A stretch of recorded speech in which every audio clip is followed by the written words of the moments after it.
लोग क्लास 10 का, ठीक है, क्लास 10 का सेंटर एग्जाम 2022 में दे रहे हैं, उन लोग के लिए काफी वीडियो महत्वपूर्ण होने वाला है। तो आप लोग इस वीडियो में लास्ट तक जरूर बने रहेगा, क्योंकि आप लोग को सोशल साइंस का आप लोग हम सब्जेक्टिव का आंसर की बता रहे हैं, ठीक है। आप लोग को सब्जेक्टिव का आंसर की मिलने के बाद आप लोग को ऑब्जेक्टिव का ही मिलेगा, तो आप लोग उसको भी आप लोग जरूर देखना है, ठीक है। आप लोग को दोनों हम करवाएंगे, आप लोग को बिल्कुल भी आप लोग को टेंशन नहीं लेना, बिल्कुल भी स्ट्रेस नहीं लेना, आप लोग को एग्जाम अच्छी तरह से जाएगा, क्योंकि आप लोग को बता दें कि हमेशा आप लोग को सभी पेपर का ओरिजिनल प्रश्न पत्र का आंसर दिए हैं और देते ही रहेंगे, ठीक है। तो देखिए यहाँ पे सोशल साइंस का हम ओरिजिनल प्रश्न पत्र लेकर आए हैं आप लोग को सब्जेक्टिव का आंसर के। तो आप लोग जो भी विद्यार्थी लोग इस चैनल पर अभी तक नए हैं तो चैनल को सब्सक्राइब करके बेल आइकन को प्रेस कर लीजिएगा, ताकि आने वाले सभी वीडियो आप लोग के पास सबसे पहले पहुंचे। देखिए यहाँ पे आप लोग को क्वेश्चन बुकलेट सीरियल नंबर दिख रहा होगा, आप लोग को यही रहेगा, एग्जाम में ऐसा ही रहेगा। और यहाँ पे देखिए सोशल साइंस का विषय कोड 111 होता है, ये भी लिखा गया, और सब्जेक्ट कोड सभी का यही रहने वाला है, ठीक है। तो चलिए पहले हम सोशल साइंस का आप लोग को सब्जेक्ट का क्वेश्चन दिखाते हैं, उसके बाद आप लोग का जो सब्जेक्ट का जो आंसर है वो भी हम दे रहे हैं, ठीक है। तो आप लोग इस वीडियो में लास्ट तक जरूर बने रहेगा, सभी विद्यार्थी से यही रिक्वेस्ट है, ठीक है। देखिए यहाँ पे सब्जेक्ट का हिस्ट्री में आप लोग को देखिए दिया गया है, यहाँ पे आप लोग को बस ये पढ़ना, देखिए 1 से 6 क्वेश्चन है, जिसमें से बोला 3 प्रश्न का उत्तर देना, तो इसका भी हम आप लोग को उत्तर दे चुके हैं, ठीक है। पहला क्वेश्चन सलामपत्ति, औद्योगिक क्रांति, ये सब देखिए आप लोग क्वेश्चन एक बार जरूर देख लीजिएगा, ठीक है। यहाँ पे देखिए लॉन्ग टाइप में क्वेश्चन में आप लोग को 2 क्वेश्चन रहेगा, 2 में से मात्र 1 बनाना है, जो 4 मार्क्स का क्वेश्चन 4 मार्क्स का होने वाला है, ठीक है। इसी प्रकार देखिए पॉलिटिकल साइंस में भी आप लोग को दिया गया है कि 9 से 12 तक है लघु उत्तरीय, जिसमें से किन्हीं 2 का ही बनाना है इसमें से, ठीक है। 4 में 2 बनाना है इधर, और इसका लॉन्ग जो है पॉलिटिकल साइंस का उसमें 2 में से 1 बनाना है। इकोनॉमिक्स का भी इसी प्रकार है कि 15 से 18 तक जो 4 क्वेश्चन है उसको मात्र 2 क्वेश्चन का ही आंसर देना है, और लॉन्ग टाइप में भी आप लोग को 2 क्वेश्चन रहना है, जिसमें से 1 ही का आंसर देना है। इसी प्रकार जियोग्राफी में भी आप लोग देख सकते हैं, तो जियोग्राफी में आप लोग को 6 क्वेश्चन में 3 क्वेश्चन का आंसर देना होगा, और लॉन्ग टाइप में आप लोग का 2 क्वेश्चन में से 1 क्वेश्चन आंसर देना होगा। इसी प्रकार देखिए एक है आपदा प्रबंधन, इससे भी आप लोग का 29 से 32 तक देखिए, इसमें से 4 क्वेश्चन है, जिसमें से 2 का आंसर देना है, ठीक है। और ये दोनों क्या होगा, 2-2 मार्क्स का क्वेश्चन होने वाला, ठीक है। तो देखिए आप लोग का क्वेश्चन इतना ही था, और इस क्वेश्चन का हम आंसर लेकर आ चुके हैं। तो देखिए यहाँ पे हम लिखा हुआ है, हम सामाजिक विज्ञान क्लास 10 का जो भी सब्जेक्ट का आंसर की दे रहे हैं, ठीक है। तो हिस्ट्री में आप लोग को क्या बनाना था, तो 3 क्वेश्चन बनाना था पहले आप लोग का, जो कि 2-2 मार्क्स का था, ठीक है। यहाँ पे देखिए मार्क्स इंडिकेटेड है, तो आप लोग यहाँ से भी समझ सकते हैं कितना मार्क्स का क्वेश्चन है। पहला क्वेश्चन यही था, सलाम पद्धति की शुरुआत कैसे हुई, ठीक है। तो आप लोग इसको एक बार स्क्रीनशॉट कर लीजिएगा, और आप लोग वहाँ पे लिखने में आसानी होगी। तो देखिए औद्योगिक सलाम पद्धति की शुरुआत की मजदूर शहरों में छोटे घरों में, जहाँ किसी तरह की सुविधा उपलब्ध नहीं रहने के बाद से आगे चलकर उत्पादन के उचित वितरण के लिए आंदोलन शुरू किए। चूंकि पूंजीपति द्वारा उनके बुरी प्रभाव शोषण किया जाता था, इसलिए उन्होंने अपना संगठन बनाकर पूंजीपतियों के खिलाफ वर्ग संघर्ष की शुरुआत की, ठीक है। यही से सलामपति की शुरुआत हुई थी। यहाँ आप लोग लिखेगा 2 मार्क्स सबको यहाँ से कंफर्म मिलने वाला। नेक्स्ट देखिए क्या है, औद्योगिक क्रांति के किन्हीं 2 सकारात्मक प्रभाव को लिखे। औद्योगिक क्रांति का क्या 2 सकारात्मक प्रभाव है उसको आप लोग लिखना है। तो देखिए 2 नकारात्मक प्रभाव हम लोग लिखे यहाँ पे। तो औद्योगिकरण के कारण कारखानों में काम करने वाला श्रमिक वर्ग का उदय हुआ, ये अपना घर छोड़कर शहरों आकर रहने लगे, वो शोषण, गरीबी और भूखमरी के शिकार बने रहे, ठीक है। नेक्स्ट देखिए क्या यहाँ पे देखिए नकारात्मक है, ठीक है, नकारात्मक प्रभाव पूछा है। नेक्स्ट देखिए औद्योगिकरण के बाल श्रम की प्रथा को भी बढ़ावा दिया, उद्योगपतियों ने इन्हें कम मजदूरी पे ही बहाल करके इनके कारखानों में काम लेते थे। बच्चों के अभिभावक भी इनके अतिरिक्त आमदनी के लोभ में कारखाना भेजने लगे, ठीक है। यही क्या था, औद्योगिक क्रांति के 2 नकारात्मक प्रभाव यहाँ पे लिखा गया। यहाँ से भी आप लोग को 2 मार्क्स कंफर्म मिल जाएगा। चलिए नेक्स्ट देखिए क्या था, देखिए सर्वहारा वर्ग किसे कहते हैं हम लोग, ठीक है। सर्वहारा वर्ग किसको कहा जाता है, तो समाज के वह लाचार वर्ग जिसमें गरीब, किसान, कृषक, मजदूर, समान मजदूर, श्रमिक एवं आम गरीब लोग शामिल हो, उसे हम लोग सर्वहारा वर्ग करते हैं। इस वर्ग को लोगों के पास बुनियादी चीजें भी उपलब्ध नहीं होती है, घनी वर्ग इस वर्ग को उपेक्षित नजरों से देखते हैं, ठीक है। ये भी आप लोग का 2 मार्क्स का क्वेश्चन पूछा गया, ठीक है। तो आप लोग को 3 क्वेश्चन ही हिस्ट्री बनाना है, आप लोग को 2 मार्क्स का। यहाँ पे हम 4 क्वेश्चन बता दिए, देखिए एक जिनोवा समझाते बता दिए। तो आप लोग अगर ये भी लिखना चाहते हैं तो लिख सकते हैं, लेकिन आप लोग को 3 ही क्वेश्चन को वहाँ पे बनाना है हिस्ट्री में, ठीक है। देखिए लॉन्ग में हिस्ट्री में लॉन्ग में क्या बनाना, तो लॉन्ग में आप लोग का 1 क्वेश्चन बनाना है, जो कि यहाँ पे 4 मार्क्स का है, उसको हम दिखा दिए। देखिए जर्मनी के एकीकरण में बिस्मार्क की भूमिका का वर्णन करना है, ठीक है। तो जितने भी विद्यार्थी हैं इसको स्क्रीनशॉट कर लीजिए, आप लोग को ये 4 मार्क्स को एग्जाम में 4 मार्क्स ये देकर जाएगा आपको, ठीक है। क्योंकि ओरिजिनल प्रश्न पत्र है, तो आप लोग का सेम यही क्वेश्चन रहने वाला। आप लोग को बस क्वेश्चन नंबर 7 देख रहे हैं, तो वहाँ भी क्वेश्चन नंबर 7 में यही क्वेश्चन मिलने वाला। बस वहाँ पे आप लोग को बस राइटिंग पे डिपेंड करता है, आप लोग अच्छे से लिखिएगा, काट छाट बिल्कुल भी नहीं करना। आप लोग को 2 पेन का यूज करना है, ब्लैक और ब्लू का, ठीक है। आप लोग अच्छे से लिखिएगा, आप लोग को कोई भी मार्क्स कट करने वाला नहीं है, ठीक है। तो आप लोग इसको स्क्रीनशॉट कर लिए। चलिए नेक्स्ट क्वेश्चन की तरफ बढ़ते हैं। नेक्स्ट क्वेश्चन क्या, पॉलिटिकल साइंस।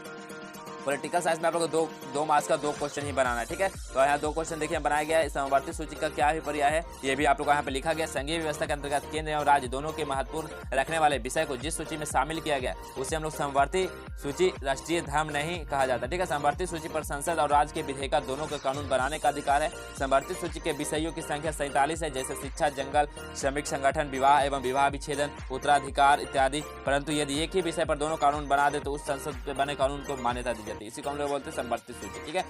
करेक्ट हो जाएगा, 2 मार्क्स यहाँ से आप लोग मिल जाएगा। नेक्स्ट देखिए क्या है, नेक्स्ट है बिहार में हुए छात्र आंदोलन के प्रमुख कारण क्या थे, ठीक है। तो बिहार में छात्र आंदोलन क्यों हुआ था, इसका प्रमुख कारण क्या था, इसमें चर्चा किया गया, तो आप लोग इसको स्क्रीनशॉट कर लीजिएगा। आप लोग का ये भी 2 मार्क्स का क्वेश्चन है, आप लोग एग्जाम में अच्छी तरह से इसको भी लिख सकते हैं, ठीक है। चलिए नेक्स्ट क्वेश्चन को हम बढ़ते हैं। नेक्स्ट क्वेश्चन देखिए क्या है।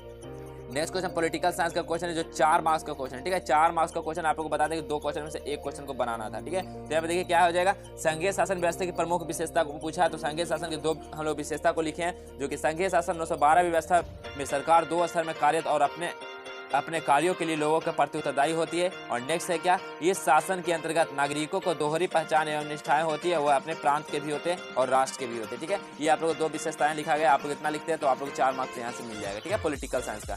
नेक्स्ट हम लोग बात करते हैं इकोनॉमिक्स का, ठीक है। इकोनॉमिक्स में भी आप लोग को बता दें कि आप लोग 2 मार्क्स का 2 क्वेश्चन को ही यहाँ से सॉल्व करना है। तो देखिए हम लोग 15 नंबर क्वेश्चन को सॉल्व किया, प्रत्यक्ष विदेशी निवेश से आप क्या समझते हैं, ठीक है। प्रत्यक्ष विदेशी निवेश से आप क्या समझते हैं, तो प्रत्यक्ष विदेशी निवेश किसी देश के एक फर्म या व्यक्ति द्वारा दूसरे देश में स्थित व्यवसायिक गतिविधियों में किया गया निवेश है। एफडीआई किसी निवेशक की एक बाहरी देश में प्रत्यक्ष व्यवसायिक खरीद सुविधा प्रदान करता है। यही क्या है, एक प्रत्यक्ष विदेशी निवेश, जिसको हम लोग एफडीआई बोलते हैं, ठीक है। इसका करेक्ट आंसर क्या हो जाएगा, यही हो जाएगा। तो आप लोग इसको जरूर लिख के आइएगा, आप लोग को 2 मार्क्स आपको यहाँ मिलेगा इकोनॉमिक्स में, ठीक है। चलिए नेक्स्ट क्वेश्चन की ओर बढ़ते हैं। नेक्स्ट क्वेश्चन देखिए 2 मार्क्स का क्वेश्चन है, अर्थव्यवस्था को परिभाषित करना। अर्थव्यवस्था क्या होता है, तो अर्थव्यवस्था एक ऐसा तंत्र या ढांचा है जिसके अंतर्गत विभिन्न प्रकार की आर्थिक क्रियाएं संपादित की जाती है, जैसे कृषि, व्यापार, उद्योग, बीमा, बैंकिंग, परिवहन, संचार एवं आर्थिक लेविस के अनुसार अर्थव्यवस्था अर्थ किसी राष्ट्र की संपूर्ण व्यवहार से होता है, जिसके आधार पर मानवीय आवश्यकताओं की संतुष्टि के लिए वह अपने संसाधनों का प्रयोग करता है। ब्राउन के अनुसार 66 अर्थव्यवस्था आजीविका अर्जन की एक प्रणाली है, ठीक है। ये भी आप लोग का 2 मार्क्स का क्वेश्चन इकोनॉमिक्स में पूछा गया। तो आप लोग जितना बता रहे हैं आप लोग इतना जरूर लेकर आएगा और स्क्रीनशॉट आप लोग जरूर करते जाइए। देखिए ये इकोनॉमिक्स का 4 मार्क्स का क्वेश्चन आप लोग यहाँ पे लिखा गया कि आर्थिक विकास क्या है, ठीक है। आर्थिक विकास क्या है और आर्थिक विकास एवं आर्थिक वृद्धि में क्या अंतर है, इसको आप लोग को एक्सप्लेन करना है, ठीक है। तो आप लोग इसको स्क्रीनशॉट एक बार कर लीजिएगा, आप लोग इसको पढ़ लीजिएगा, या तो पढ़कर आप लोग एग्जाम में अच्छी तरह से वहाँ पे छाप दीजिएगा, ठीक है। आप लोग जितना बता रहे हैं आप लोग सभी का सब्जेक्टिव का आंसर किया, आप लोग एकदम प्योर 100% करेक्ट है। तो आप लोग इसको आराम से आप लोग एग्जाम में लिख कर आ सकते हैं, आप लोग को मार्क्स बिल्कुल भी कट नहीं होगा, क्योंकि आप लोग ऑब्जेक्टिव और सब्जेक्टिव हम दोनों दे रहे हैं। तो आप लोग इस चैनल पे जरूर बने रहिएगा, ठीक है। ऑब्जेक्टिव सब्जेक्टिव दोनों दे रहे हैं, तो आप लोग को यहाँ पे भी एकदम 80 आउट ऑफ 80 आप लोग को लाने का बहुत ज़्यादा चांसेस है, क्योंकि ऑब्जेक्टिव भी दे रहे हैं, सब्जेक्टिव भी दे रहे हैं। तो आप लोग सही विद्यार्थी से रिक्वेस्ट है कि वीडियो में लास्ट तक बने रहिएगा, ताकि सभी का आंसर आप लोग को मालूम हो सके और आप लोग एग्जाम में अच्छे से लिख सके, ठीक है। तो आप लोग इसको स्क्रीनशॉट कर लिए होंगे। चलिए नेक्स्ट क्वेश्चन की ओर बढ़ते हैं। नेक्स्ट क्वेश्चन देखिए ज्योग्राफी से आता है, ठीक है। ज्योग्राफी में आपको क्या बनाना है, 2 मार्क्स का 3 क्वेश्चन बनाना है, ठीक है। यहाँ से आप लोग को 6 मार्क्स मिलने वाला है लघु तरीके से। तो देखिए क्या है, खनिज क्या है, ठीक है। 2 मार्क्स में पूछा गया खनिज क्या है, तो खनिज एक धात्विक अधात्विक यौगिक का संयोग है, जिसमें रासायनिक एवं भौतिक विशिष्टताएं निहित होती है। ये निश्चित रासायनिक संयोजन एवं विशिष्ट आंतरिक परमाणुविक संरचना वाले गुण से युक्त होते हैं, इसी को हम क्या बोलते हैं, खनिज बोलते हैं। नेक्स्ट देखिए लौह अयस्क के प्रमुख उत्पादक राज्य का नाम लिखना है, ये भी 2 मार्क्स में पूछा गया। तो लौह अयस्क के प्रमुख राज्य कौन कौन से हैं, तो कर्नाटक, छत्तीसगढ़, उड़ीसा, गोवा, झारखंड, ठीक है। ये क्या है, लौह अयस्क के प्रमुख राज्य। तो ऑप्शन नंबर इसका बिल्कुल करेक्ट होगा, क्वेश्चन नंबर 22 का बिल्कुल सही आंसर हो जाएगा। चलिए नेक्स्ट क्वेश्चन देखिए क्या है। नेक्स्ट क्वेश्चन है नदी घाटी परियोजना, ठीक है। नदी घाटी परियोजना के बहुउद्देशीय क्यों कहा जाता है, इसको बहुउद्देशीय क्यों कहा जाता है, तो बहुउद्देशीय परियोजना वह है जो अनेक उद्देश्यों को पूरा करती है। एक समन्वित नदी घाटी परियोजना का आयोजन इस प्रकार किया जाता है कि विकास के अनेक लक्ष्यों को एक साथ प्राप्त किया जा सके। नदी घाटी परियोजना का उद्देश्य निम्न है। तो कौन कौन सा उद्देश्य है नदी घाटी परियोजना का बहुउद्देशीय, तो जैसा कि बाढ़ नियंत्रण, सिंचाई के लिए जल प्रदान करना, भू अपरदन रोकना, बिजली उत्पादन, मत्स्य पालन, इसी कारण नदी घाटी परियोजना का बहुउद्देशीय कहा जाता है, ठीक है। नेक्स्ट देखिए आप लोग का ज्योग्राफी में जो 4 मार्क्स का क्वेश्चन पूछा गया है, आप लोग इसको भी आप लोग का स्क्रीनशॉट कर लीजिएगा। आप लोग 4 मार्क्स का क्वेश्चन आप लोग यहाँ से आप लोग 4 मार्क्स देकर जाएगा। देखिए क्वेश्चन नंबर 27 में आप लोग देखिएगा, भारतीय अर्थव्यवस्था पर वैश्वीकरण के प्रभाव की व्याख्या कीजिए। जो भारतीय अर्थव्यवस्था है उस पर वैश्वीकरण के प्रभाव की आप लोग को व्याख्या करना। तो भारतीय अर्थव्यवस्था पूर्णतः कृषि पर आधारित है। कृषि से ही देश को विभिन्न प्रकार की खाद्य सामग्री प्राप्त होती है। इसी विधि से विभिन्न प्रकार के लोगों के लिए कच्ची माल प्राप्त होता है। इसके अलावा कृषि से रोजगार एवं विदेशी मुद्रा को भी प्राप्ति होती है। राष्ट्रीय आय में इसका योगदान 29% है। अतः हम कह सकते हैं कि कृषि भारतीय अर्थव्यवस्था की रीढ़ है, ठीक है। आप लोग इतना लिखिएगा, आप लोग को 4 मार्क्स यहाँ से मिल जाएगा।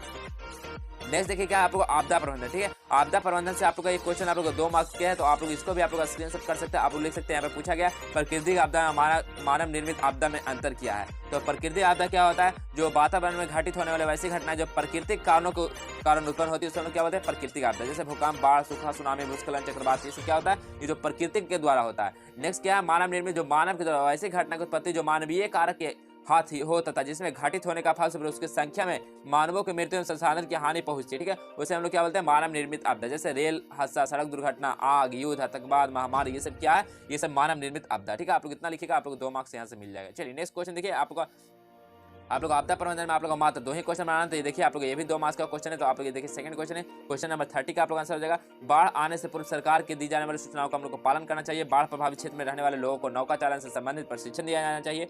खाद्य सामग्रियों की व्यवस्था बाढ़ पूर्व ही कर लेना चाहिए, जैसे सत्तू, चूड़ा, गुड़। विभिन्न रोगों से बचने हेतु दवा इत्यादि का प्रबंध होना चाहिए। नेक्स्ट है मकान का निर्माण नदी के किनारे नहीं करना चाहिए। ठीक है, नेक्स्ट देखिए इसका क्या है, टॉर्च पॉलिथीन बांस को अपने पास रखना चाहिए। ठीक है, टॉर्च पॉलिथीन बांस को अपने पास रखना चाहिए। ठीक है, यही सब आप लोग बाढ़ से बचाव के लिए। ठीक है, तो देखिए आप लोग इतना हम बताएं सब्जेक्ट का, तो अगर आप लोग इतना लिख कर आते हैं एग्जाम में तो आप लोग का कोई भी मार्क्स काटने वाला नहीं है। तो आप लोग इस सभी क्वेश्चन को आप लोग वहाँ पे जरूर लिख कर आना है। ठीक है, और अभी तक जो भी विद्यार्थी को अगर स्क्रीनशॉट नहीं ले पाएंगे तो वीडियो को पॉज करके आसानी से इसको स्क्रीनशॉट ले सकते हैं। तो आप लोग जैसे कि ओरिजिनल प्रश्न पत्र का हम क्वेश्चन भी दिखाएं और आप लोग को आंसर भी दिए। तो आप लोग अगर वीडियो अच्छा लगे तो वीडियो को लाइक जरूर कर दीजिएगा और अपने दोस्तों के पास जरूर शेयर कर दीजिएगा, ताकि जो भी विद्यार्थी जो भी आप लोग का फ्रेंड है वो एग्जाम दे रहे हैं सेटअप का, तो उनके लिए भी काफी हेल्पफुल होने वाला है। ठीक है, और इसके बाद जो वीडियो आप लोग को आने वाला है, इसके बाद वीडियो आप लोग का ऑब्जेक्टिव का आएगा, तो आप लोग उसको बिल्कुल भी देखना नहीं भूलेंगे। आप लोग को ऑब्जेक्टिव प्लस सब्जेक्टिव दोनों दे रहे हैं, तो ऑब्जेक्टिव का भी आप लोग देख कर जाना है, क्योंकि आप लोग को 40 में 40 ऑब्जेक्टिव ही करके आना है। ठीक है, तो अभी तक जो भी विद्यार्थी लोग इस चैनल पर नए हैं तो चैनल को सब्सक्राइब कर लेंगे और वीडियो को लाइक कर देंगे। तो चलिए मिलते हैं नेक्स्ट वीडियो में, तब तक के लिए इतना ही रहने देते हैं। जय हिंद।